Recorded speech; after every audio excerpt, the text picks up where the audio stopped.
What is going on, everybody? JMod pointing out I'm late. Yes, I am. Welcome to Learn to Defend Cyber. My name is Joseph. We're going to be working on TryHackMe's, I almost said Advent of Cyber, a little bit of muscle memory there. We're going to be working on TryHackMe's Pyramid of Pain room today. So, the Pyramid of Pain room, if anybody here hasn't heard of the Pyramid of Pain, is David Bianco's idea. He made it back in 2013. Basically what it is this ideology that attackers are going to have different ways that you can identify them. And if you ever think of how a person works and operates, even in the, you know, even in say, like in your normal day-to-day, right? You wake up, you make breakfast, you brush your teeth, you get dressed. You know, these are all things that happen on a pattern. When you think of an intrusion, you can think of it as a similar process. Say, a pyramid of shame. When you think of an intrusion, you can think of it as a very similar thing, right? Say a given threat actor will use like APT, I don't know, like 28. I'm going to be making all of this off the head, so this isn't accurate information anymore. You know what? We'll use Jerry's famous, Gerald Ozier's famous fake threat group, Flaming Donkeys, so that I'm not just spreading false information about what people do.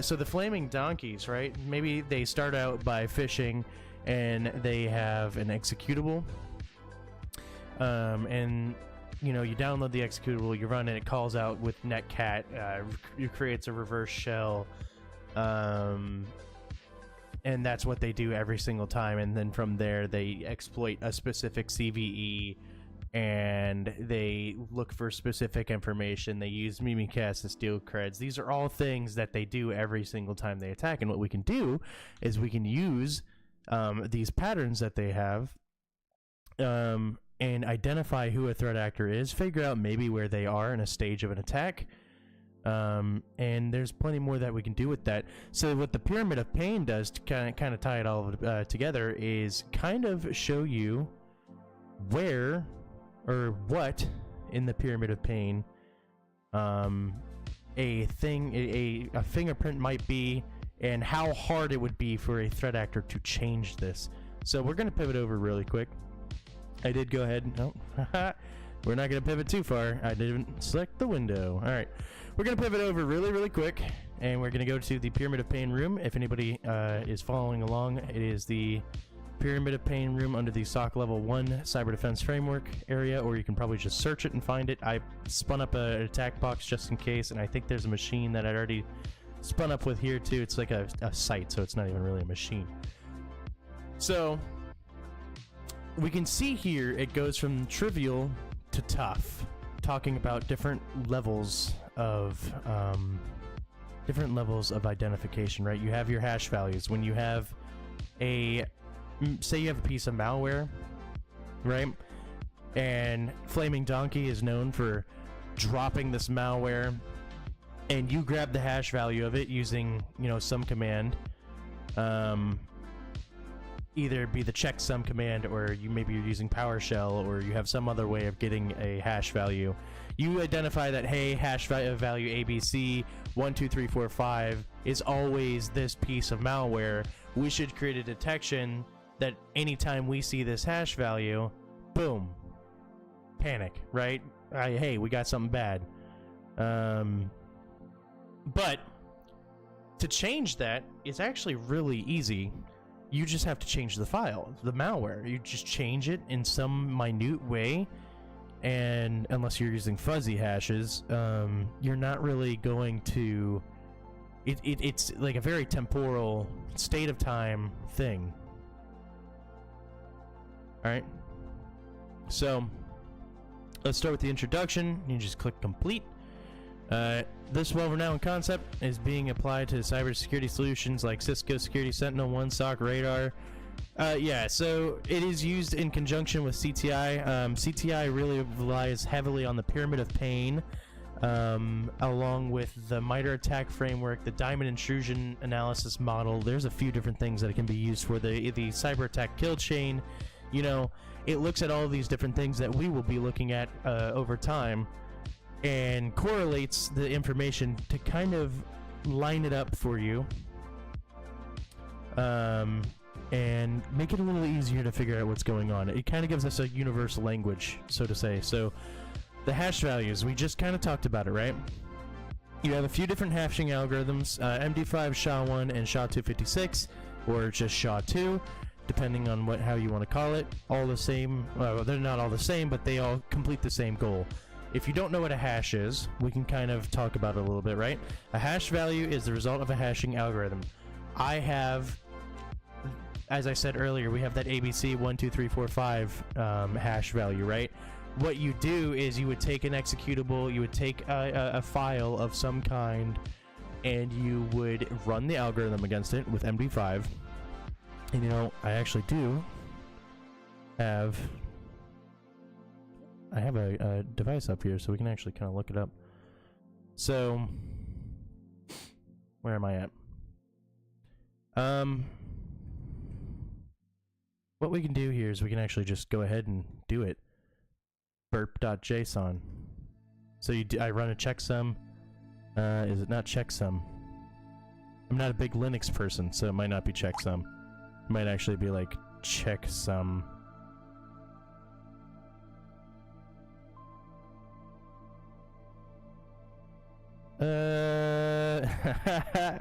We'll run into an error. Checksum command. What is it? That's CKSum. And to show you how much I use it. So we got the output here. We can use the... Is that really? Yeah, okay.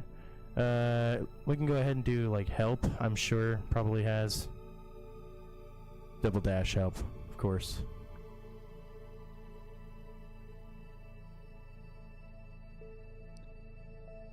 Print the, so this just gives us a CRC checksum. I want an MD5. How to get an MD5 hash on Linux? You know? Oh, it's MD5. So it's literally just that easy. Okay. So, MD5 sum burp.json. So that gives us our MD5 hash, right? I could take this, I could go to VirusTotal, I could pop it in, and it'd be like, hey, that's burp.json if somebody has ever submitted it, right? But it's taking an algorithm, it's taking all of the values and the bytes and everything in your file, running it against it, spitting out a fixed length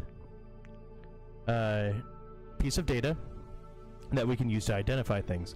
So, we have the MD5, not really used as much anymore. Some people still use it. SHA-1 is was kind of designed not to put an end to MD5, but it's longer and it produces the 160-bit value string. It got banned because it was too susceptible to brute force attacks. And so SHA-2 is like the new golden pony. That one was made in 2001, and it has a hash value of 256 bits or 64-digit hexadecimal numbers. They're always really, really easy to identify. You can kind of see it here. If I can just magnify this image for you, you should be able to see that. You see right here, that's what a hash looks like right there. Okay? So, we kind of talked about how you could use it to fingerprint pieces of software. You can get, so that's only really useful if you know the hash ahead of time, right?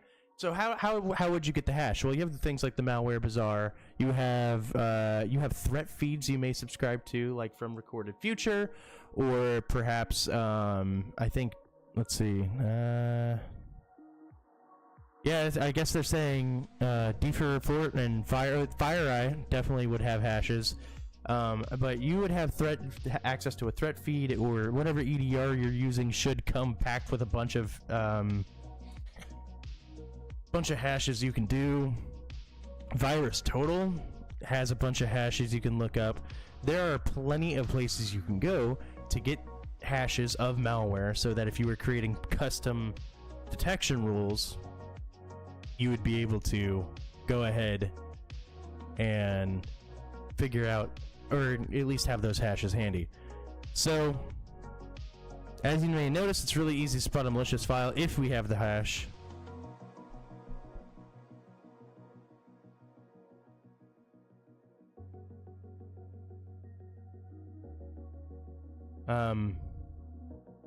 Anyways, as I was saying, sorry. So, sorry, I was getting a message. I had to respond to that. So, to change a hash, it's pretty easy, right? We just have to update the file, whatever that may be, and we'll get a completely different hash. Hashes were designed to have cascading changes. Even if it was just a byte that was changed, it's supposed to have a cascading effect. So, attackers can change this hash value fairly easily. So we have analyze the report associated with the hash, blah blah blah. On this, it takes us to just a VirusTotal PDF. So we have sales receipt 5606.xls. So malicious Excel file, pretty standard. If you saw that on a email, what is the file name of the sample? We can see it here. It always has it like right under the hash, so it's sales_receipt 5606. On VirusTotal, they make it pretty intuitive. I don't know if it's case sensitive or not. Sales_receipt 5606. All right. I don't know if it wants the .xls or not, but we'll go ahead and throw it on there just in case it did. So yeah, VirusTotal, if you're ever in a SOC analyst position or any position where you have to look at hashes or possible malicious files, you're gonna get to know VirusTotal fairly well. They are like one of the go-tos for your newer people, even me, even people who are in it for years, I'm sure still use VirusTotal, but there's alternatives like Alien Vault. IP addresses. So this is easy for them to change. You know, hash values was trivial. Now we're going to IP addresses. This is easy, right? You can use a proxy. You can use a VPN. If you've ever, seen a Nord commercial, they say how easy it is, or how to stop attackers from discovering who you really are, right? They change your IP address for you. So if we're going to assume everybody knows what an IP address is. If you don't, you have a what is networking room you can go to. Devices range from desktop servers, CCTV cameras, there's plenty of different things that use IP addresses. But we are not going to get into structure and functionality, okay? So in the pyramid pane, they are indicated with the color green. From a defense standpoint, knowledge of IP addresses an adversary uses can be valuable. I mean, depending on what company you're representing, you may be a global entity where you can expect different countries' IP addresses to be hitting your environment all the time. But if you're not expecting IP addresses from China or Russia or North Korea or any of the what we would consider common adversary countries, which that's not always malicious traffic, but you can assume it is. If you see traffic from there, you can assume that something malicious is trying to happen. But we can collect these IP addresses, and sometimes you may be able to use that to black hole traffic. If it's like a DOS attack, right? You'd be like, all right, we have 10 IP addresses. This is like a really small example, but we have 10 IP addresses we're gonna black hole the traffic from these addresses for, I don't know, like 24 hours, because, you know, you can't, if you just banned every bad IP address, you may eventually end up running out of traffic at all. But common defense technique is block, drop, or deny inbound IP addresses on your perimeter or external firewall. Not bulletproof, because it's easy for an experienced adversary to simply use a new public IP address. You can see a malicious IP connection happening here. So this is any run, any.run. If anybody ever used it, this is what any.run looks like. You have a process calling out. It goes, hey, I'm in America. And then it's like, uh-oh, we're actually in Russia. Or that's Germany. Sorry. We're in Germany. And then it calls back out to Russia. So more than likely hitting compromised servers. One of the ways it can be an adversary can make it challenging to successfully carry out IP blocking is using a fast flux method. So fast flux method is that DNS technique. Basically, botnets compromise either routers or servers or anything that may have a vulnerability, and this botnet will have hundreds of thousands of IP addresses just ready to go whenever you purchase access to it. And you may have a malicious request come from 5,000-10,000 different IP addresses within the span of a moment, and you can't really just block all of them. So you have to kind of defense and depth it a little bit. And you can see the purpose of it right here is to help establish connection between malware and CC and make it hard to be discovered, because you're throwing it basically in a blender. So it is pretty easy for them to change their IP address. Read the following report to answer the question: what is the first IP address the malicious PID, process ID that is, PID attempts to communicate with? So we're given another report here. All right, we're on any.run. Let's zoom this out a little bit. All right, zoom it back in. All right, so we have this some malicious file.bin. We get all the general information about what's going on. I love any.run. Behavior graph. It's all cool. We're gonna have to scroll down for the network traffic a bit.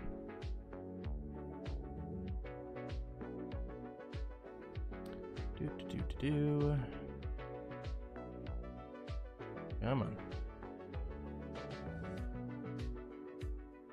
Network activity. So it reaches out to this craftingalegacy.com, which is a US IP address over to the HTTPS protocol.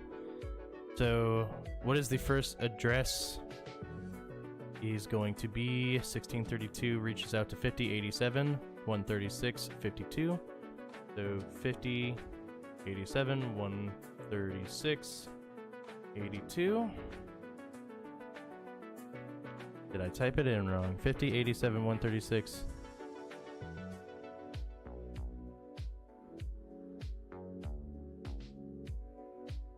Yeah, it reached out to that. 5087.136.82. Was it wanting the port? Nope. What does it want? Why is that wrong? 5087.136.52. What's going on, everybody? See, we got Chris Whitlock, Agent 37, Amadou, ZMF, Fleetus. What's going on, everybody? Yeah, so it reached out to 5087.136.52. Did I just type it in wrong when I typed it in earlier? 5087 is warm in my room. I'll tell you that much. 5087.136.52.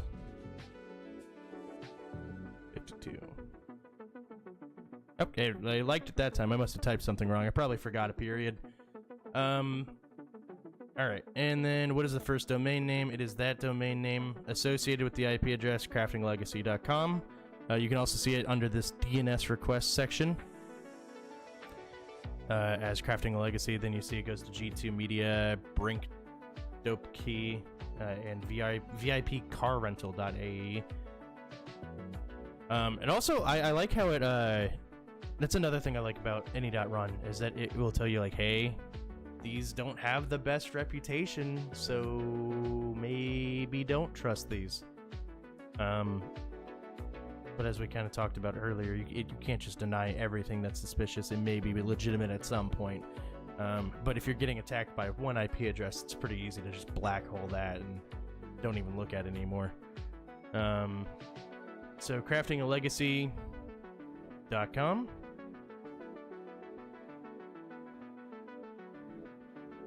I typed legacy wrong. Don't be like me. All right, domain names. Simple. So we talked about the fast flux network, which actually plays into this a little bit. But a domain name is that text representation of an IP address that we have. So you see how we have TryHackMe.com or Google.com or TryHackMe.evilcorp.com. You have your top level domains, you have subdomains, followed by a domain and a top domain. I mean, there's a lot of different aspects of how domains work and how the DNS works. They have a room DNS in detail, which is nice. So how can we use DNS and DNS records to identify attackers? DNS providers have loose standards, provide APIs to make it easier for attackers to change their domain.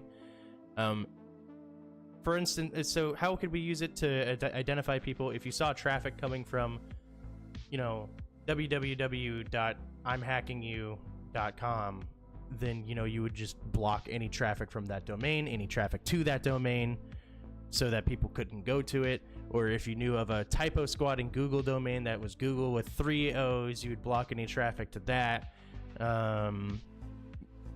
Really, it's just denying the things that are anything that is malicious. There are domain lists. I mean, there are giant lists from vendors like Fortinet or Cloudflare, or, you know, anybody that's going to be providing security in that facet. They typically have these giant the giant block lists you can get from people, and just stick them in your traffic rules, basically, to deny traffic out to them or in from them. So we have a legitimate site here, right? Adidas.de.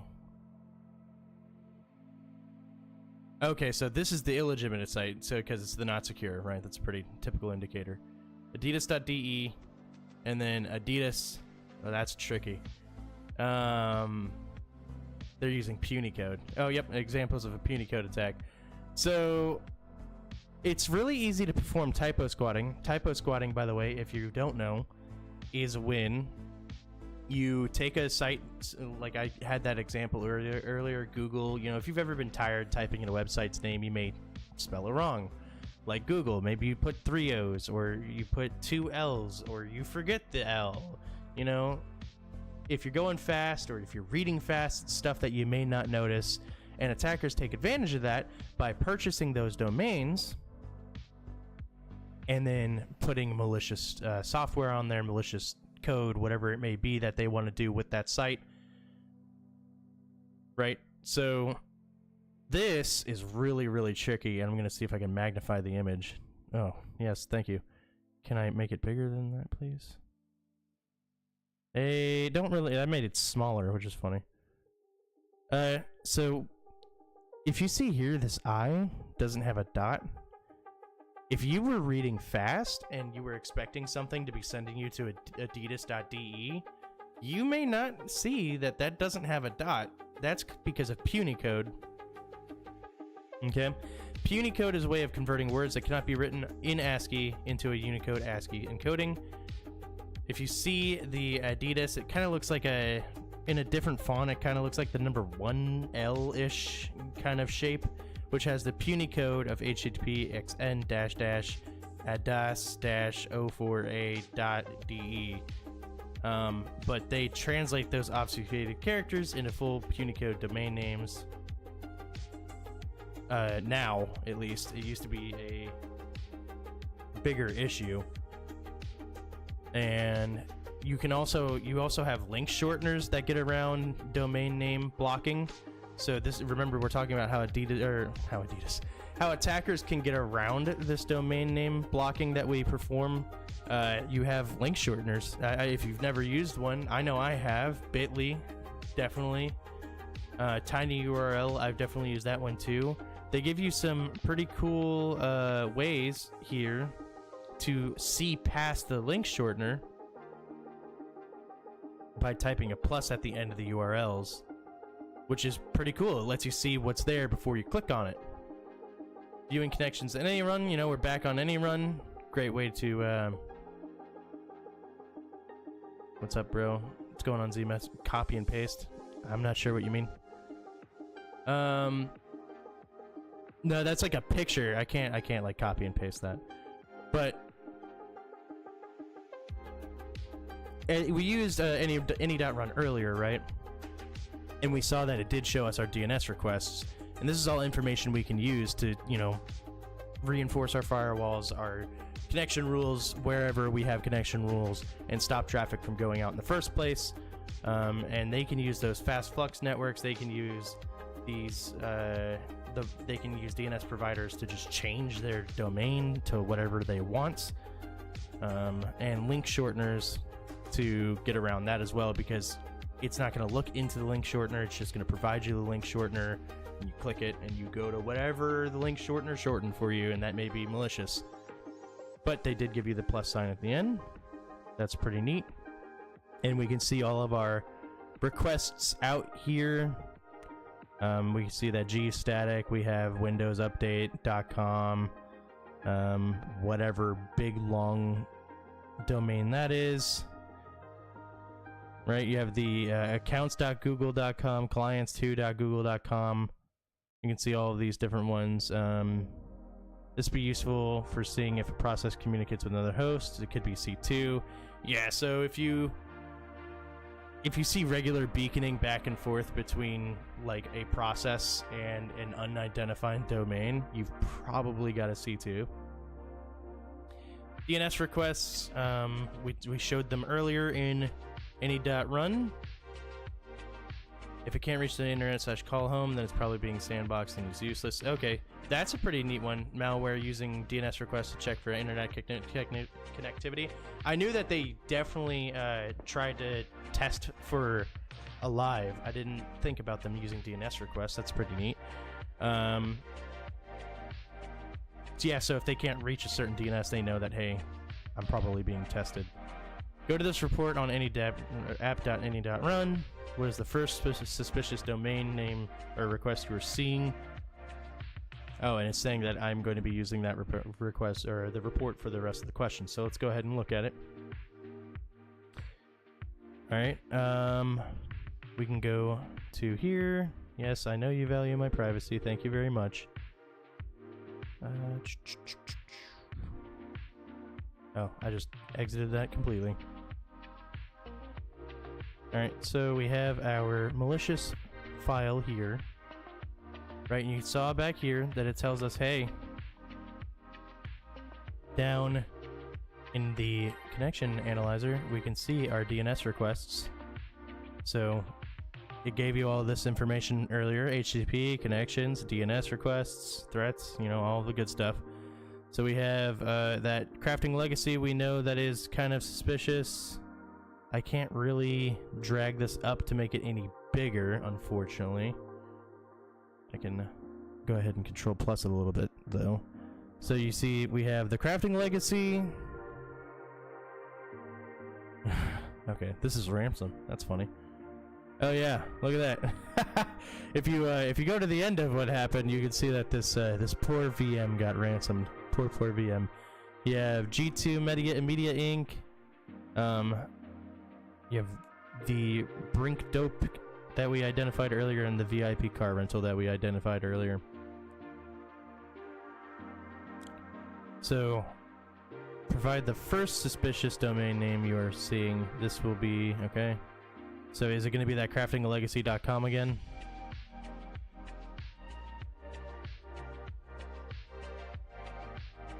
Yep, it's that same one from earlier.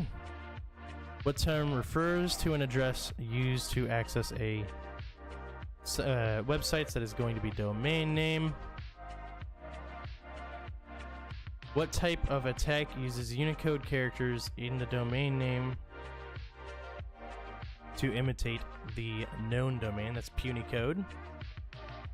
Do they call it something else? Is it just Punycode attack, I assume?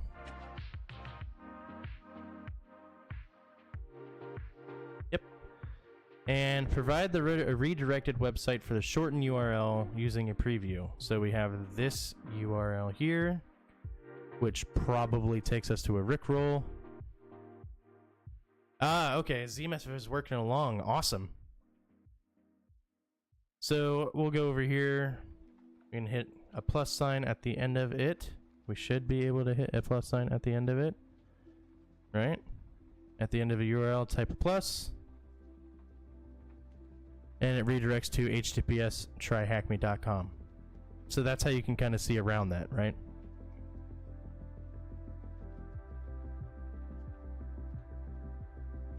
I should have just copied and pasted that. Alright. Host artifacts. So now we're getting into what is considered annoying for attackers to try and change. On this level, attacker will feel a little more annoyed and frustrated if you can detect the attack. They would need to circle back at this detection level and change their attack tools and methodologies. It's very time consuming. They will need to spend more resources on their adversarial tools. Host artifacts are the traces or observables that attackers leave on the system, such as registry values, suspicious process execution, attack patterns, IOCs, also known as an indicator of compromise. You also may have indicators of attack, which are a separate way of detecting things, like an indicator of attack being those suspicious domain names, IP addresses, etc. that we've talked about. Files dropped by malicious applications. So if you have a 2-stage, 3-stage, 4-stage malicious attack application, you may have a dropper that comes in and it always drops, the same executable, calls to the same domain name. You'll see that attack. We can go ahead. So we have suspicious execution happening from Word. Word pops up and then it goes to the API. Effect demo MFC application. I can magnify this image a little bit. Russian Panda is our user. Interesting. So we have this is kind of those artifacts they were talking about, right? You have a file being written, the gjugk.exe calls out to this IP address on port 80, and it does it over and over and over again. It's probably being interacted with. The file's modified and dropped by the malicious actor. You have PowerShell with a capital O, 2 capital L's, trying to blend in. Maybe if you were in an environment where somebody either isn't monitoring or maybe someone's just working fast and they just see PowerShell.exe, they're like, oh, whatever it's doing. I'm guarantee you that this hash, PowerShell.exe, this hash probably flares up on VirusTotal more than likely. So we can back out of that. These host artifacts, the different things that happen when malware run, are things that we can use to identify attackers, right? If you know that it's always going to call this j_jugk.exe file, hey, look for that. If you know if it's going to always reach out to this IP address over that port, look for that. If you know it's going to be called PowerShell.exe, look for that. If it always interacts with the temp with this weird doc name, look for that, right? They have crafted their application to work in a certain manner, so it's going to do the same thing each time unless they change it. So they're going to have to change how their application actually runs to change this. So that's why it's a little more annoying. Can they do it? Sure. Yeah, they can change how it works. They can change the file name. They can change whatever, but they still have to go in and change it. Okay. Security vendor analyzed malicious sample for us. We got a report. Clicky. A process named Reg Idle makes a post request to an IP address based in the United States on port 8080. What is the IP address? Okay, so we're looking for, oh gosh. This is a giant thing, so we're gonna just go ahead and Control F and look for post. So we have HTTP requests. It goes over port 8080. We have Reg Idle posting to 96.126.101.6. By the way, if you're ever given a giant 40-page or 46-page document and you need to look for certain things, Control F is your best friend, or whatever it may be on whatever device you're using. There are ways to search PDF files. So we're posting to this 8080 address right here, 96.126.101.6. We can copy it and paste it. So we'll go ahead and paste that in, submit it. The actor drops a malicious executable file. What is the name of this executable? So we might be able to see it in the network activity. I doubt it.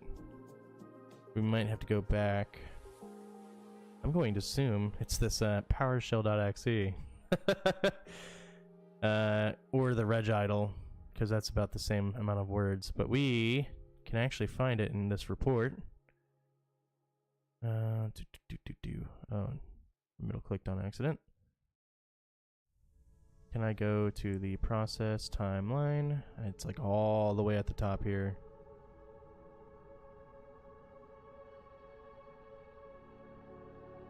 Yeah, by the way, this is another any.run.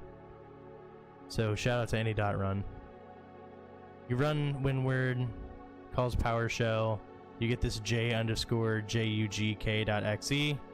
and it drops and starts Reg Idle, which is emotet. Okay, so if you don't know what emotet is, that is a information stealer, I want to say. I can double check. Emotet. Yeah, Trojan. Malware strain, I know. Blah, blah, blah. Based in Ukraine. Ooh. Banking Trojan, stealing banking credentials from infected hosts. Yeah, so it's just a cred stealer. They're probably looking for this gjugk.exe. That's looks to be our first stage dropper. Yep, because it drops. So you execute the PowerShell, it gets this, then it drops and starts Reg Idle, which is emotet. I didn't hit complete on this one up there. Look at this report by virus total. How many vendors determine this host to be malicious? Oh my god, it gets itty bitty, but we got 9 vendors, so you can see that in that little circle right there. 9. So, you know, hey, if you were going fast and you saw 9 vendors thought malicious, I mean, you may not consider it to be malicious, but it's pretty bad. Emotet's like, that's a bad day. Network artifacts. So this is getting even more annoying for the attacker. Network artifacts. Right? We've kind of talked about it with IP addresses and domain names. These pieces of malware are going to be making, they don't have to, but typically they're going to be making calls out to the internet to accomplish whatever goal they're doing. Okay? Our network artifacts belong in the yellow zone of the Pyramid of Pain. This means if you detect and respond to a threat, the attacker would need more time to go back and change their tactics and modify the tools. It gives you more time to respond and detect upcoming threats and remediate existing ones. Network artifacts can be a user string, like a user agent string, so if it always comes from a specific user agent version. C2 information, URI patterns followed by the post requests. An attacker might use a user agent string that has been observed in your environment, so it's not normal. User agent is defined by this RFC, request for comment, as the request header contains information. Network artifacts can be detected in Wireshark PCAPs. You can use T-Shark or an IDS, or if you use an IDS logging from a source such as Snort, so that's going to be like sniffing your traffic and then creating your rules for you. So we have some post requests containing suspicious strings, right? You have a bunch of obfuscated nonsense here that we can see. Let's use T-Shark to filter out user agent strings by using the following command. They give us a nice command. And we can see here that we have a Mozilla 4.0 compatible MSIE, so that's Internet Explorer. That's pretty old. I would be interested if I saw Internet Explorer traffic in my environment. Windows NT 6.1, Trident 7.0. So this is definitely weird. There are more common user agent strings found for the Emotet downloader Trojan. So I'm assuming that we got this information from a CTI feed. That'd be Cyber Threat Intelligence feed. You have some cool people out there that go and figure out that they always call from this specific user agent, and that's something that we can use as an indicator of attack or compromise. If you can detect the custom user strings, you may be able to block them, creating an obstacle. They would have to go back and change their malware to not use that custom agent string. Or if this is a hands-on attack, they would have to use whatever request modifier to change their user agent string. So what browser uses the user agent string shown in the screenshot above? I'm going to say Internet Explorer because I'm pretty sure that's what it is. Good old Internet Explorer. Yep. How many post requests are in the screenshot from the PCAP file? We have 1, 2, 3, 4, 5, 6. We have 6 of them. Easy. Now tools. Challenging, right? And they're going to have to start changing how they do things. Go back and double check chat. Let's see if everybody's all right. Everybody's keeping up. ZMF still working along. All right, we made it to the challenging part for adversaries. At this stage, we have leveled up our detection capabilities against artifacts. Attackers would most likely give up, probably not, breaking into your network and go back, try and create a new tool that does the same thing. It will be a game over for the attackers, probably not. They would need to invest some money into building a new tool. Find the tool. It depends. Again, I say probably not. I'm being sardonic. If you were like a super small company and they were just going for a soft target, yeah, they might just move on to another soft target. But if this is nation state on nation state, they've got time. Defenders have to be right every single time. Attackers only have to be right once. So, if this is nation state on nation state, they're just going to keep drilling until they get it. So they may have to use it. They may have to either create a new tool or use a tool that has the same potential, or even get some training to learn how to be proficient in a certain tool. Okay. Attackers would use utilities to create malicious macro documents. So if we use like MSF, you can use Metasploit framework to create macro documents.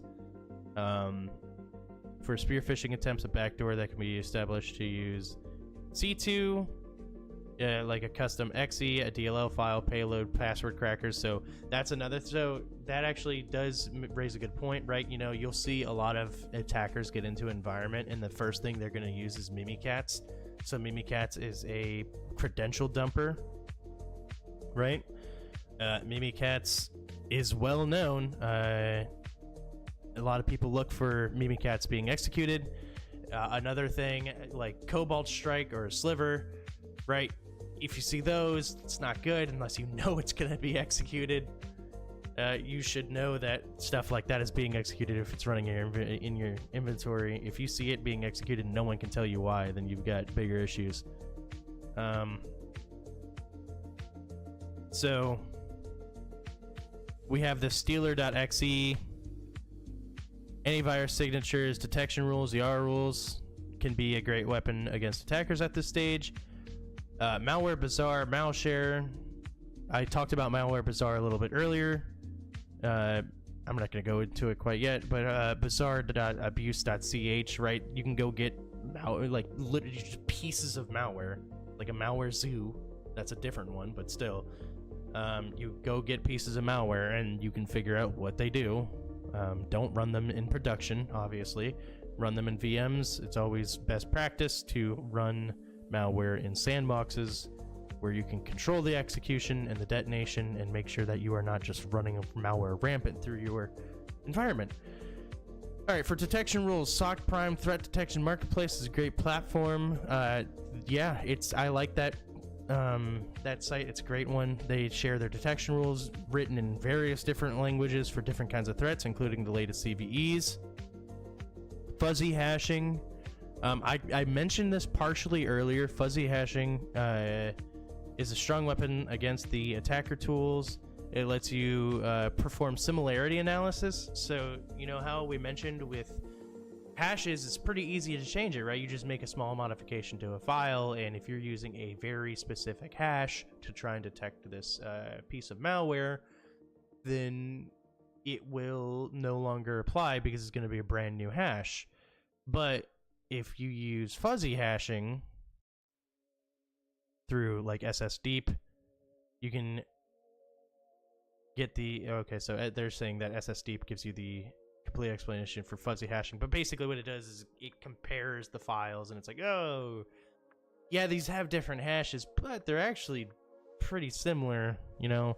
Example of SSDeep from here, so just showing us, we can go to their site here. Program for computing context-triggered piecewise hashes, also known as fuzzy hashes. They can match inputs. So yeah, it's just detecting the similarity between, you know, a given hash, right? So provide the method used to determine similarity between the files. It's called fuzzy hashing. All right. Provide the alternative name for the fuzzy hashes without the abbreviation. We're gonna have to go back to their website. Context triggered piecewise hashes. And if you want to know more about it, there's the URL right there. It is in the room. They have it right here, hypertext. You just click on it. All right, and now finally, TTPs. All right, tactics, techniques, and procedures is what TTP stands for. I mentioned this earlier at the beginning of the stream, beginning of the video. If you are on hashtag Team Replay, beginning of the video, right? People by nature follow a pattern. You know, if you've ever seen the show Dexter, the show about like the serial killer vigilante, in the intro, like he always gets up, he brushes his teeth, he makes his piece of ham with 2 eggs, puts the hot sauce on, ties his shoes, wears like the same outfit, goes to work. You know, that's the intro. Like that's the opening credits. Every single time he follows that pattern. You know, it's supposed to be a joke or really like a hyperbole of how, you know, he's a super coordinated whatever. That's, you know, that's off topic, but if you think about it, even in an attack, people are pretty similar, right? You send a phishing email, you get a reverse shell, you drop Mimikatz, you drop Emotet, you perform lateral movement by exploiting a specific CVE, you drop this ransomware payload, right? There's patterns. That's why the MITRE ATT&CK webpage exists. The cyber kill chain is a thing, you know, attacks aren't always in a straight line of execution, right? It's not always from A to Z, you know, it can kind of jump around from recon to the weaponization sometimes happens. It might skip that entirely. It might go straight to exploitation. It depends on the attack. Not everything is the same. Navigate to the attack matrix webpage. How many techniques fall under the exfiltration category? So anyways, as I was saying, I'm gonna finish this up before we do this. We can use the way that attackers behave to figure out who they are, what they're gonna do next, maybe what they've already done, etc., etc. So we're here. We're here at MITRE. Just close some of these tabs. All right. If you can detect, okay, so let's see what they're saying. If you can detect or respond to the TTPs, you leave the adversaries no choice to fight back. You can detect and pass the hash using the Windows event log monitoring, remediate it. You would be able to find the compromised host, stop lateral movement. They would have to either go back and reconfigure or give up and find another target. Yeah, depending on who you are, that may be what they do. How many techniques fall under the exfiltration category? So you have this big, massive graph here. There's 14 techniques under, sorry, did they ask for exfiltration? Oh, exfiltration. So it's all the way over here. 9 techniques. So you can see it over here. It might be behind the chat box. Honestly, it is. Let's go ahead and zoom in a little bit. We got some chatter. What's going on? Haircut fish from A to Z, Meth. Absolutely. All right, so we're gonna have to scroll a little bit so you can see it. Please tell me that's not still behind. It is. All right, I'm gonna move this really quick. This is probably gonna break everything. Okay. If you see it, you got exfiltration. You have 9 techniques right here. All right, I will go ahead and Control Z that back to where it was. So we got 9 techniques under exfil. Chimera, China-based hacking group that has been active since 2018. What is the name of the commercial remote access tool they use for C2 beacons and data exfiltration? Well, if I didn't think that said Cobalt Strike, I would go in here and I'd say Chimera, right? We can go in here, group 1011, group 114. Okay, so they use net user for account discovery. We're getting all their TTPs here. These are their techniques, their tactics, what they use, what they do when they're in. So they use Cobalt Strike. That is their C2 to encapsulate C2 and DNS traffic. So Cobalt Strike. Okay, so now we're on to the practical part. We can go ahead and hit this view site button. And we have to do something to get a flag. So let's see what we're doing. Follow all important steps needed to win the game. Your goal is to match each description with the correct title. Okay.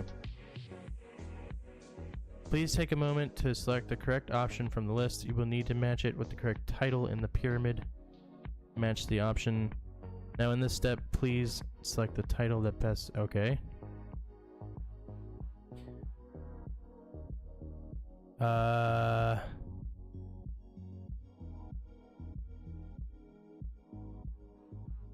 So say I guess I click this one. These artifacts can present themselves as C2 traffic, domain names. Yep, that looks right.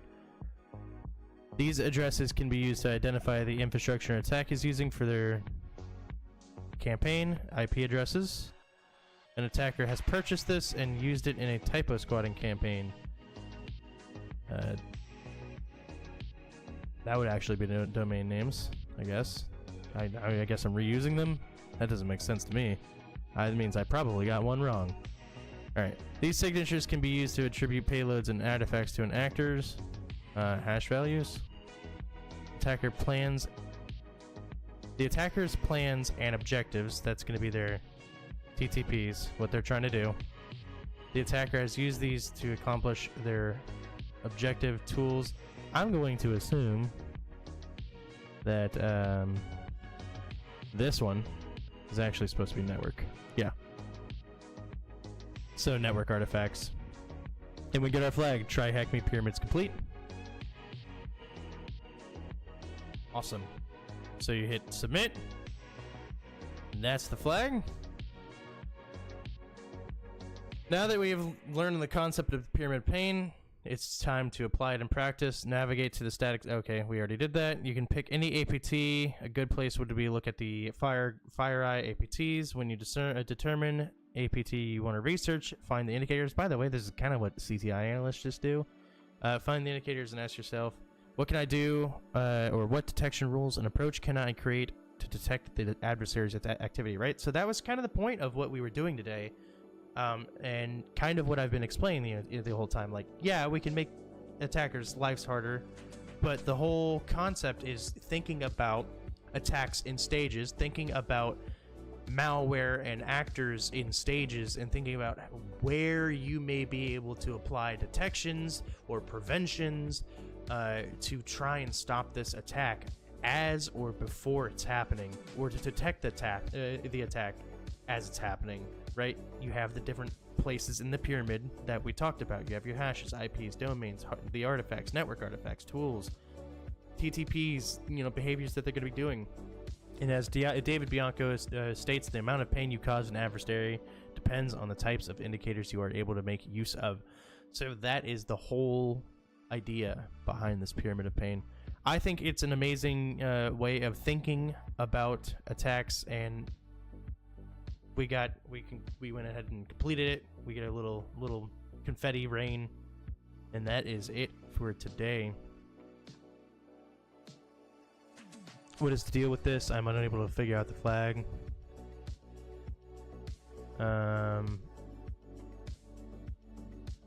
Okay. All right. People were just chatting about the thing. Yeah, the thing that threw me off about the red, you can tell how hot it is in my room right now. I'm like cooking in my office. What threw me off was like the network traffic. You might see it as C2. I was like, okay, that could be domains, because you see a lot of C2 traffic through DNS. No one attack is proof. No one is attack proof, but our goal is to block and annoy the attackers to either leave or not begin in the first place. Absolutely, haircut fish. The harder you can make it, the harder it is going to be for them, and they may leave you alone. They may not. Depends on how frustrated they are and how badly they want whatever you have. But the whole concept of defense in depth is we go in and we defend at multiple stages, right? So thank you very, very much for tuning in. That comes to the top of hour at 6 o'clock. So thank you all so much for tuning in. I will be back next week, next Monday at 5 p.m. Eastern for another room. And until next time, take care.